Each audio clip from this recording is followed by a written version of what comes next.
we've been managing since this pause. As soon as COVID-19 hit our community in early March, we had numerous families who were quarantined. We began a pizza brigade to provide those families with a bit of good cheer while on lockdown. This was expanded to those families who might have needed a meal, and then further expanded as a way of giving thanks to the Montefiore ER healthcare workers. This was an initiative that helped those receiving the pizzas as well as a local business, which, like all small businesses, desperately need our support. I want to thank those who generously participated in the brigade, either by donating to the COVID-19 fund, our Chesed fund, or who helped in organizing and making the deliveries.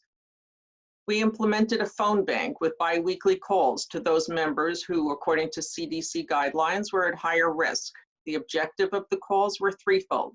First, to make sure they were healthy. Second, to see if they needed errands run or food purchase. And third, to provide a friendly voice for conversation as they stayed indoors. This initiative still continues, and if anyone knows of someone who's not getting these calls but might benefit, please reach out to me or anyone else on the board. Thanks very much to those who have volunteered week after week for this wonderful mitzvah. We continue to maintain our WhatsApp group to share timely information over and above our usual emails, and also just to keep in touch, provide ideas and tips of all sorts, and offer encouragement to each other. It's a way to keep the TRM community in touch, even as we cannot gather. As I have mentioned in a few emails, we're concerned about people in our neighborhood who may be suffering with undue financial burdens right now. To address these needs, we have two ways to help with financial assistance during these very difficult times. Both alternatives provide help in a strictly confidential manner, so people can be confident that privacy will be maintained and respected. First is our own TRM Chesed committee, managed so very well by Lauren Lieberman and Edith Fain. I want to use this as an opportunity to publicly thank both of them for always taking on the burdens of others in a quiet, thoughtful, and modest way. The second option is SAR's David Cooper Fund, which is available not only to the SAR families, but to all Riverdalians. The Cooper Fund can be accessed either by contacting Rabbi at the riverdaleminyan.org or Rabbi Binny Krause at SAR. We've had some other initiatives, including Tat Shabbat, Malava Malkas for our families, and various projects for Chagim, including the TRM Community Haggadah and Shavuot Learning Sheets. I thank all those who work so hard on these initiatives. Because these programs just seem to appear out of nowhere, we sometimes don't appreciate how much hard work has to be done in the background to get these things off the ground. So thank you to all those who put in the time, energy, and brain power. The Riverdale Jewish Community Partnership, which is an organization housed within the Riverdale Y, has a mandate to have a unified Jewish Riverdale voice in response to communal issues, including COVID-19, and we are active participants in this group. This included food drives, blood drives, organizing food for Pesach and beyond. And the group also discusses plans for reopening our community spaces, realizing that some might open on different timetables from others. Orthodox shuls within the community are also coordinating and discussing plans to reopen, and understand that even within the smaller subset, shuls may come to different opening plans based on their own concerns, spaces, and capacity. We will be sending out a survey over the next day or so to gauge the interest and availability of those who can commit to a minyan once it is started up, and to ask people what services they can provide to our minyan. As we get a better sense of how this can be managed and in line with government and health guidelines, we plan to expand reopening from this base.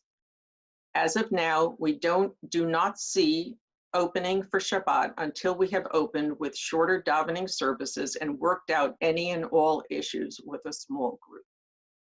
Just to be clear, at this moment, we do not have an opening date scheduled, but are working on plans in advance to ensure as smooth a rollout as possible. Looking ahead to Rosh Hashanah and Yom Kippur, we are hoping that our experience over the summer will help to inform how we may be able to daven together as a community during the Yamim Noraim. We are investigating various options, but at this moment in time, no decisions can be made given how rapidly the landscape changes. Now, on to TRM Finances.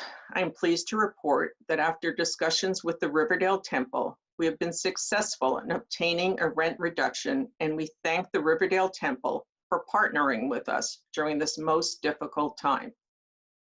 This, along with our historically and ongoing conservative approach to managing the shul's finances, should keep us in a healthy financial condition. That said, we depend on membership and the Kol Nidre appeal to maintain our budget, so we ask that you please continue to be as generous as you are able. For anyone facing hardships with dues, please approach me or any member of our board with whom you feel comfortable discussing the matter. We understand these are challenging times, and we will be happy to make arrangements that are necessary to keep everyone within our TRM family. As you all know, we learned in mid-March that Rabbi Margulies and his family would be moving to Washington, D.C., as Ilana is beginning her residency at Georgetown. Once we received this bittersweet news, we convened a rabbinic search committee headed by Eitan Bentheim.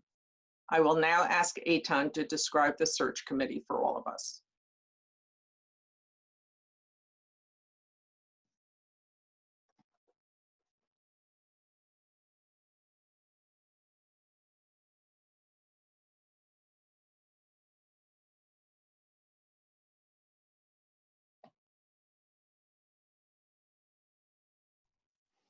Thank you for that. Thanks, Sandy. Can everyone hear me? Or just some thumbs up? Yeah. Great. Thank you. So yeah, we convened a search committee, like Sandy said, immediately upon hearing about Rabbi Margulies' impending departure. And like last time, we are working hand in glove with the Yeshiva University's placement office to help us screen and receive candidates through their job portal site. As of today, the committee's received a few applications, and we're treating this as a rolling basis application process where we're going to be screening and interviewing candidates as they come, with keeping in mind that, you know, given the situation out in the world, we have no real set date as to which we're looking to hire someone. This is going to be a long process of returning and seeing what the new normal is, and the rabbinic search is you know, moving alongside that, and we will be, you know, doing our best to have someone in place when you know, as soon as it's practical and as soon as it makes sense and we have the right candidate. As far as the committee makeup, the members of the search committee are myself, Sandy, Rachel Wald, who is the past chair of the first search, as well as Debbie Camioner, Dodi Tropper, Eliza Abrams, and Aaron Stamen. As far as process for the rest of the community, you know, once we've narrowed the candidate field down, and once we feel like we found one or two candidates who we'd like to bring in front of the community, you know, obviously seeing how things are going at the time, we will either have a standard Prabha Shabbos or some sort of virtual, you know, iteration thereof. And for those of you out there, you know, who have rabbis in your network who you think might be a good fit, you know, feel free to send them our way, or more appropriately, send them direct them to the Yeshiva University Career Placement Office, where they will be processed and put through the same steps as the rest of the candidates, and will reach us that way. Sandy, I guess we'll do questions at the end, but if anyone has any questions, feel free to reach out to me or to a member of the committee.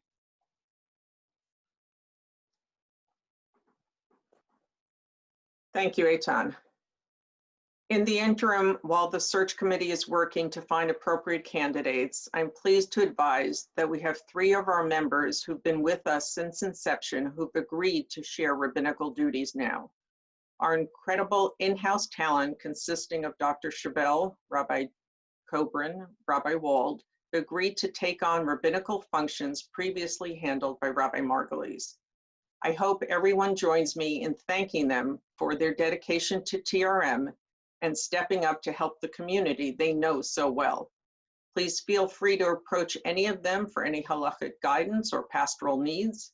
Emails to rabbi@theriverdaleminyan.org will automatically be forwarded to their emails to ensure smooth communication.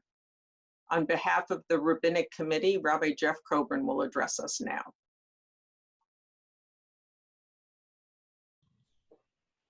I feel like I should say Shabbat Shalom, but that seems very, very odd given the circumstances, but it's nice to see everybody. It really is. Birshut Yardena, who already gave a beautiful Dvar Torah on the exact same pasuk that I want to give one on. I had the zchut today to pay Shiva calls on all 3 of the surviving Lamb children, because Rabbi Lamb was someone who I knew my entire life, pretty much, and I want to share a little of his Torah because I think that's appropriate the week of his passing, because he's someone whose philosophy informs my own and Rabbi Wald's and Rabbi Chavel's, and I think all of us, his idea of Torah Ummada is something that resonates for all of us. He, in a sermon that he gave, this is my bar mitzvah parsha this week, and it's killing me that I can't lane it in the minyan, I have to tell you, but we have to be safe. Anyway, on a drasha that he gave on May 31st, 1969, 9 days after my birthday, he doesn't mention me explicitly, but it's clear that he was talking about that. But he talks about the supernatural and talking about the bracha that Yardena mentioned, the first of the 3 brachot of Birchat Kohanim, Yivarechecha Hashem v'yishmerecha.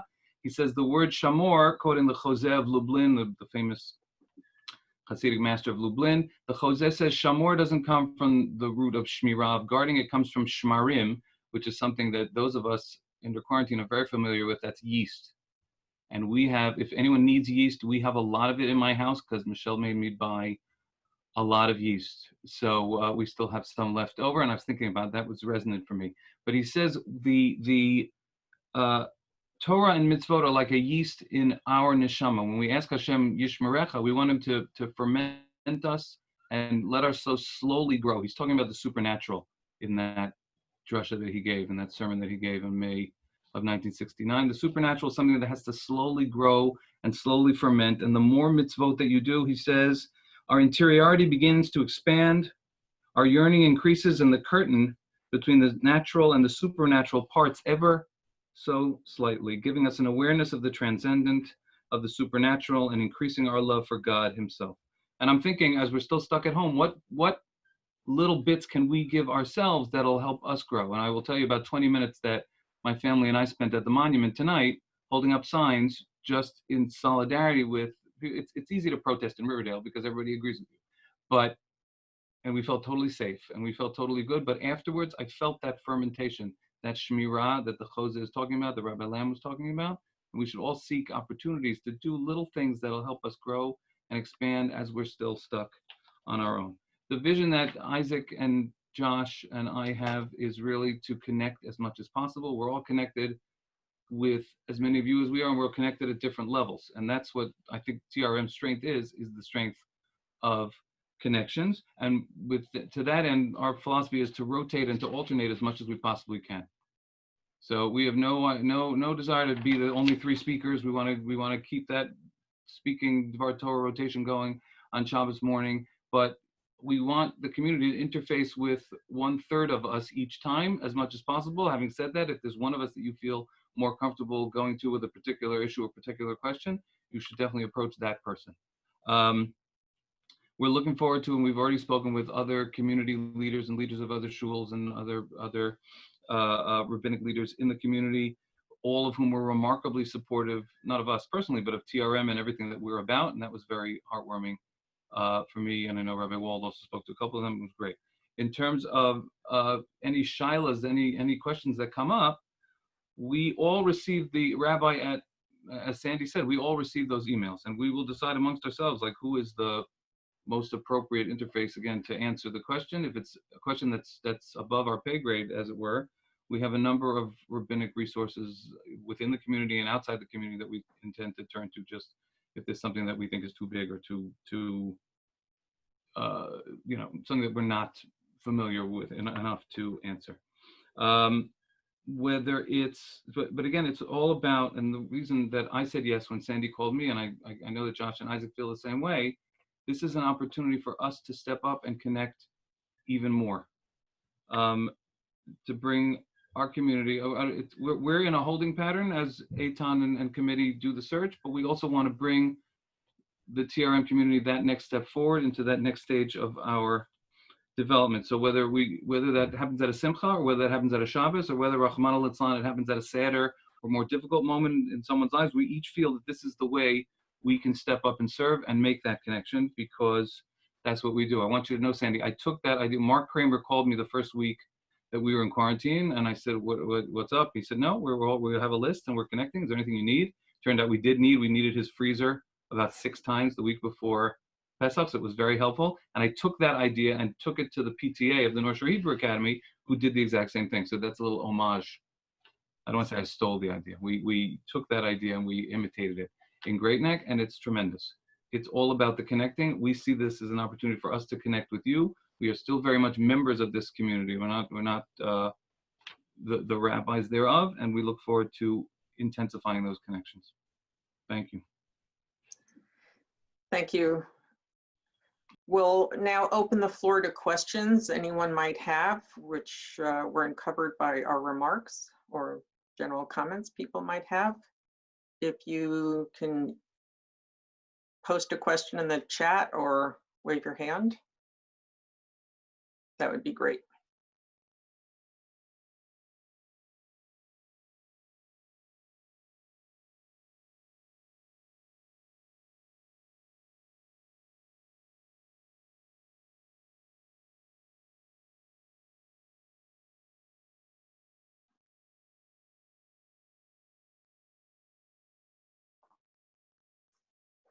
No questions?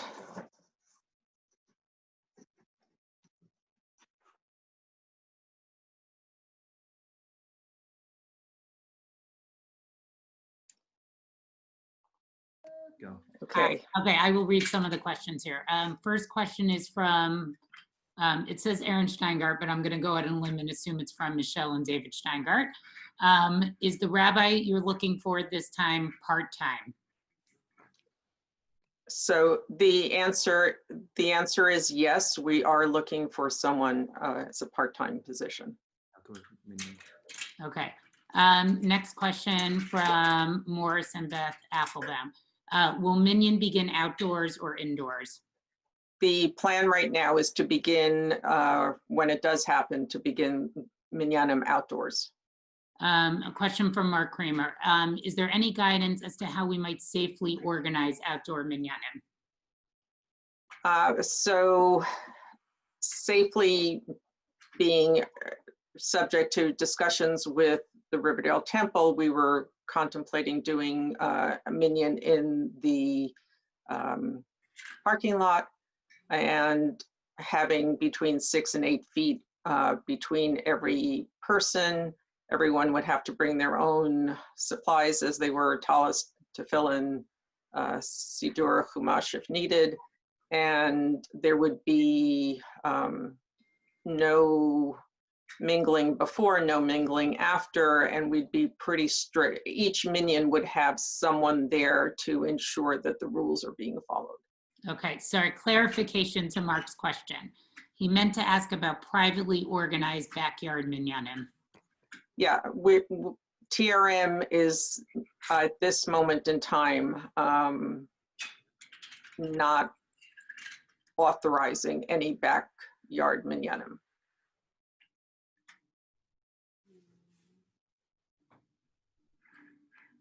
Okay.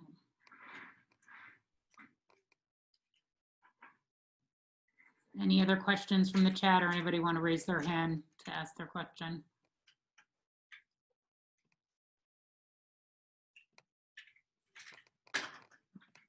Oh, pretty good. Okay. Okay, so I see one question Sorry, here. hold on, one more question here. Yeah, did you, okay. Do you project age limitations when we reopen? So that's a difficult question. I think my bias is to encourage people who, according to the CDC guidelines, are at higher risk not to attend. But I don't think, and this is not something I've necessarily discussed with other members of the executive committee or the board, I don't think we should tell people they can't come, but we should strongly urge them to consider the guidelines and, if necessary, also speak to their own personal physician before coming. Thanks. Okay, from Michelle's iPad. Asked respectfully, is there a plan for being able to include women when we first open?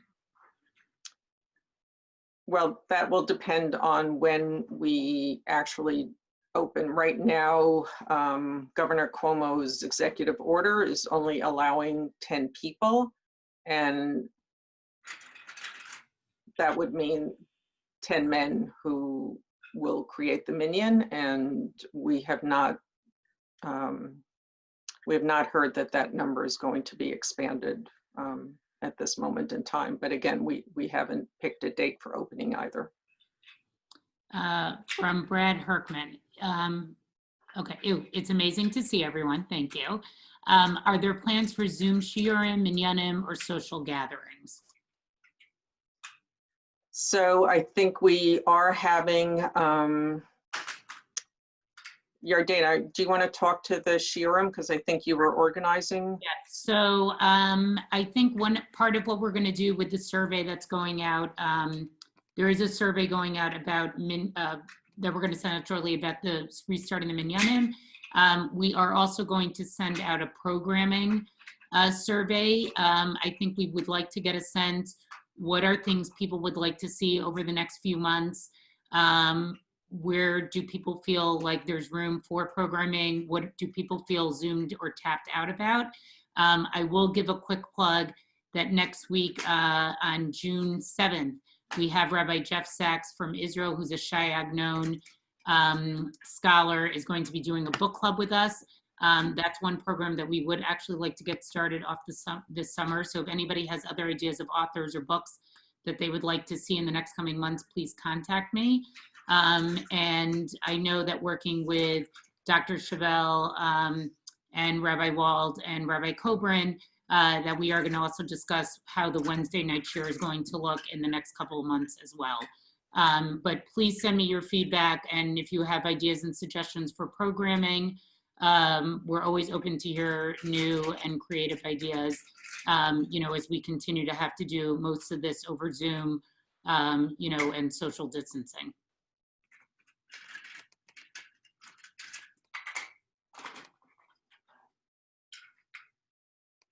Thank you, Yardena. Okay, Daniel Bellin. Will there be Torah reading in the socially distanced minyanim?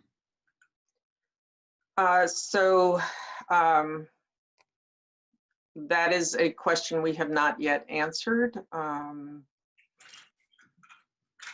I think we'll know that probably over the next couple of weeks.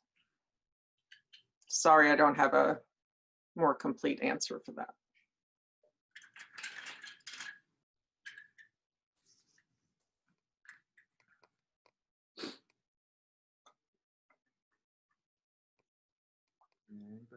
Okay, any other questions? Going once, going twice. Okay, I guess Sandy will close out the questions. And again, if anybody wants to contact anybody from the board afterwards, we're always available to speak to anybody if somebody, you know, comes up with a question they didn't think of at this time. All right, thank you, everybody. On behalf of the board, thank you for showing up. I'll unmute everyone so you can all say hi to each other if you want. Please. Hello. Hello, everybody. Bye. Hi, thank you. Thank you. But I was first. I don't know how to shut this off. Right, so this is my wording. I can Hard to shut here off. Okay. And have Sandy has to end it. Yeah.